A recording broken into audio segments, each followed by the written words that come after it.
Hello ladies and gentlemen, Nick here and welcome to my review of the second War Doctor audio box set, Infernal Devices. Apologies for any sound you might hear outside. So as I said at the end of my review of Only the Monstrous, the first box set of the War Doctor audio series, Infernal Devices is probably my least favourite box set of the War Doctor audios. The main premise of this box set, Only the Monstrous' main premise was the Doctor would take part in this campaign to rescue a Time Lord strategist behind enemy lines in the Dalek null zone, Dalek-controlled space, and he would arrive on the planet Keska, which he visited after the events of Omega-1, as seen in The Innocent, and then the following two stories took him into the null zone and Keska in the future.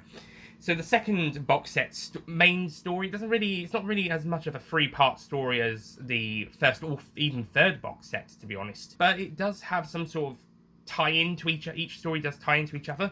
The first adventure is Legion of the Lost, and it's the first story to be written by someone who isn't Nicholas Briggs. Nicholas Briggs wrote the entirety of the first box set. This first story in this box set is written by John Dorney.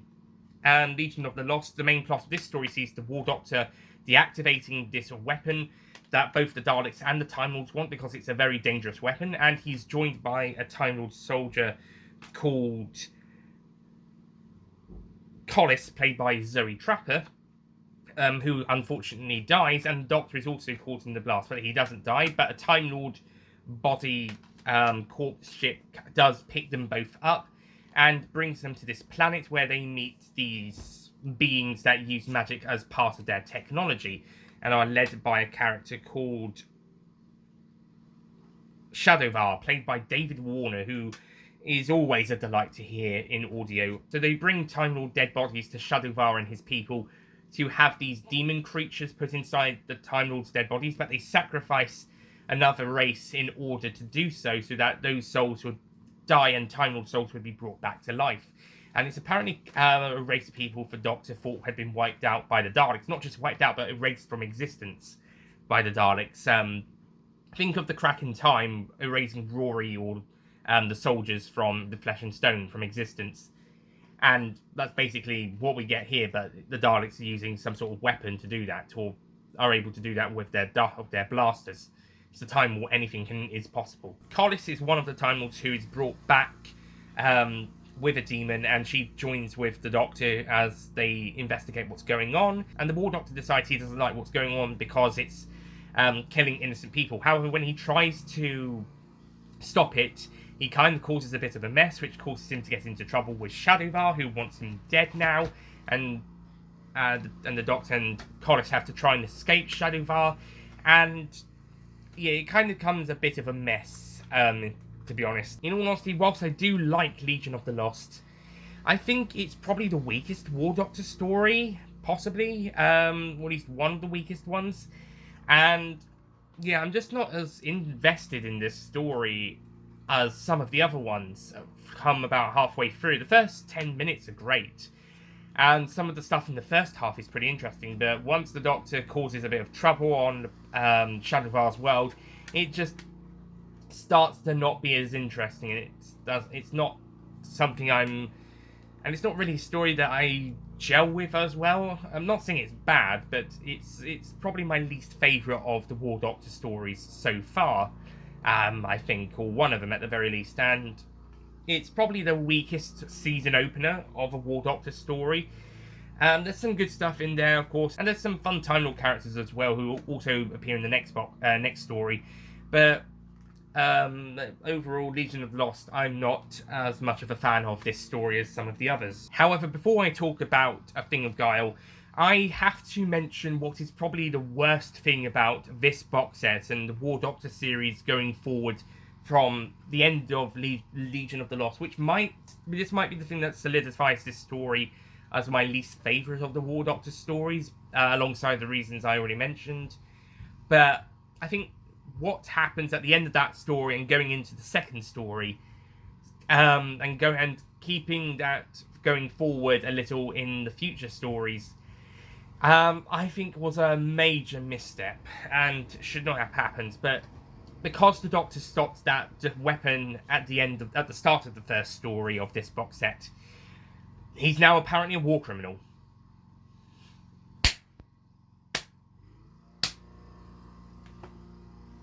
I don't like this angle. I really don't like this angle, and we're going to be following this angle throughout A Thing of Guile, and it's going to carry on a little bit into this box set, and it's even after this box set, it's still going to have some ties in to Agents of Chaos and to a lesser extent Casualties of War.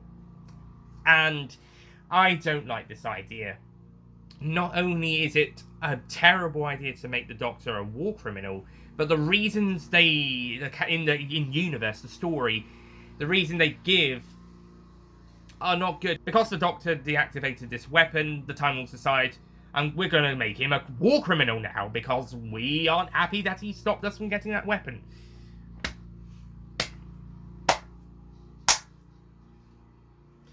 Don't like that. I don't like that angle of the story. Now, if it was just for this box set, maybe it wouldn't be so bad, but there's no sort of redemption at the end. There's no way, nothing that the Time Lords don't say, we were wrong to make you a war criminal, or we won't give, or we will renounce that, and because you helped us, etc., etc. And the same with the third box set, they don't really revoke the war criminal status. Maybe in the fourth box set, but I don't think so. I think the Doctor's kind of got that title, whether it's enforced or not, until he regenerates, or at the very least until he uses the moment. The novel Engines of War does kind of make him a bit more of a fugitive of the Time Lords in the third act of that story, and I wasn't so keen on it there, but it made a bit more sense, at least, in the context of that story, and it was also closer to the end of the Doctor's life, so it would make sense that this wasn't too long before the events of the Day of the Doctor, so he wouldn't have to be a wanted man by both sides for much longer. However, this series is like midlife or something for him, or second half of his life or something, I don't know. And it just doesn't work. It doesn't fit very well. And the whole collar leash thing that will be used in the second story is... oh boy, it's I don't know why they decided to do this. Anyway, moving on to A Thing of Guile by Paul Martai. Despite the whole war criminal angle of the story they're going down, this is a pretty good story, as the Doctor, Cardinal Australia, and the two Time Lords from the first box set I previously mentioned, who were their names? Solix and Trellon. And they go down to this planet where, this asteroid, where they think there's a Dalek scientific base, and they try to investigate what's going on, what this new weapon the Daleks are building, and it turns out that they are trying to re-engineer their biology to try and be more like Khalids. They're trying to reverse biology to become Khalids again, as they believe the Dalek scientists believe this might help them win the war, possibly, which other Daleks, of course, think this is going against what the Daleks are. This is impure, naturally. But, yeah, you've got those Daleks which will think outside the box and try to come up with ways for the Dalek race to survive or for them to win the Time War. And then you've got the usual stubborn Daleks who think, no, we must remain pure. Even if we lose the Time War, we must remain pure. We also have this worm creature trying to attack the group as well, and one of the Time Lords is killed by the worm, whilst the other one helps the Doctor in Australia find out the information about the Dalek scientific operation and destroy the experiments. Or at least they don't destroy them personally, but they lead to the experiments being destroyed by Daleks who are coming to investigate. Dalek High Command have sent some Daleks to try and shut this project down.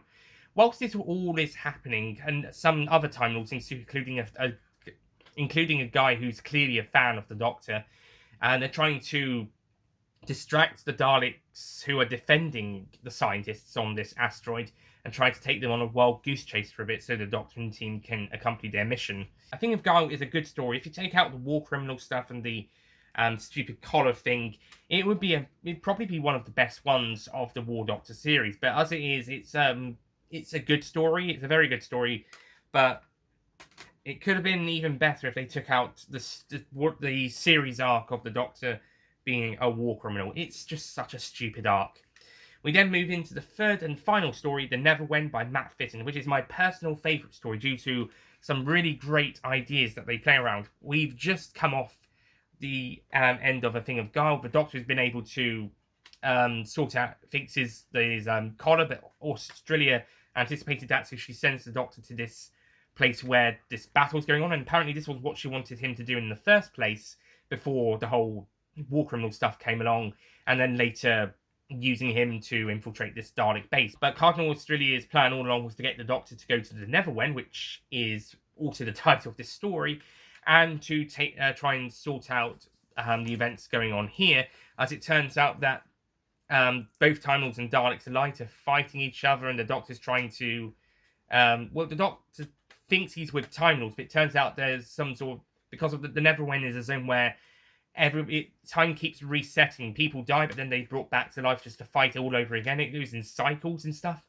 And around two-thirds halfway into the story, the Doctor discovers he was on the side of the Daleks, and the humanoid people he was with were not Time Lords, they were Kales. It's a very interesting idea, just being trapped in this zone where time keeps resetting and everybody has to fight this battle over and over again. Maybe in different ways. One way the Time Lords might lose to the Daleks. Next time they might come back stronger and defeat the Daleks, etc. It's some pretty great ideas. And also what's pretty good, great ideas is the Doctor trying to reset the Neverwhen and try to be a more peaceful life where both sides can live in peace, but attitudes and ideologies get in the way, and it reverts back to what it was. So the Doctor in Australia, they're trying to shut down the Neverwhen or something. They can't bring back the Time Lords back to Gallifrey because they've been infected by radiation in the Neverwhen. Or at least that's what Cardinal Australia claims. Remember, she's a trickster and a manipulator. But yeah, it's a pretty interesting story seeing the Doctor having to try and sort out the Neverwhen and trying to fix everything and sort it all out. In the end, he is captured again by Australia, but he does escape. And he gives Australia his neck collar thing, and then eventually goes back into the universe. And we'll pick up the story again with the third box set, Agents of Chaos. But as for Infernal Devices, I just don't like the War Doctor being a war criminal angle of the story. I'm not a fan of that story. The Neverwhen as a story on its own is a really great adventure, and so is A Thing of Guile. But the whole series arc we have this time round is just a bad idea. You can still have Cardinal Australia try and get into the Neverwhen and needing his help with the Dalek asteroid stuff after the events of Legion of the Lost, but I just think the whole war criminal angle was a terrible idea to go, and it still kind of sticks a little bit in the later stories as well, to a very minor extent, but it's not going to go away soon. It's still going to have some sort of effect into the next two box sets, even if it's primarily focused here. So to give each story a score, Legion of the Lost, as I mentioned, doesn't really do an awful lot for me. The first half is pretty good, but the second half not so much. And whilst I do really like David Warner, his character becomes mostly a shouty guy in the second half of the story, a shouty, grumpy guy, which is a shame. And of course, the very end of the story sets up the bloody story arc of the War Doctor being a war criminal. I would give this story a 7 out of 10. Even without the story arc stuff at the end, it probably would still be a 7. However, A Thing of Guile, I probably would have given a 9 out of 10 if it wasn't for the war criminal stuff, but as it stands, it's an 8 out of 10. It's a very good story, but if you take out the war criminal collar stuff, it would be a brilliant story. And the same for the Neverwhen. This is a brilliant story, and there's a lot of great stuff and great ideas, but take out the war criminal stuff and it'd probably be one of, if not the best, of the War Doctor stories. Or at least of the John Hurt ones anyway. Spoilers for the War Doctor Begins box set 1, but my favourite War Doctor story so far is in that box set. But yeah, because of the whole war criminal stuff, etc., I will be giving the Neverwhen a 9 out of 10. If it wasn't for that, it probably could have gotten a 10. So that's the second War Doctor audio box set, Infernal Devices. And counting up the scores of a 7, 8, and a 9 out of 10, that would be 3 8s, which would be 24 out of 30, which also makes an 8 out of 10. However, I do think this is the weakest box set, possibly. I mean, I'm still re-listening to Casualties of War at time of recording the first two box sets reviews, so I will be having final decisions on Casualties of War when I get around to that. And similarly begins, I've got the re-listen to Forged in Fire, so my opinion on my favourite War Doctor story might change actually by the time I get to that, but at the moment my favourite War Doctor story is in Forged in Fire. But Infernal Devices currently has my least favourite story, Legion of the Lost, which I just think that's not that great. Thing of Gaia and Neverwin are great, but because of the series arc going through this series, they're knocked down a little bit because of that, which is a shame, especially for the Neverwin, which could have been the best story of the first 4 box sets, but ultimately not.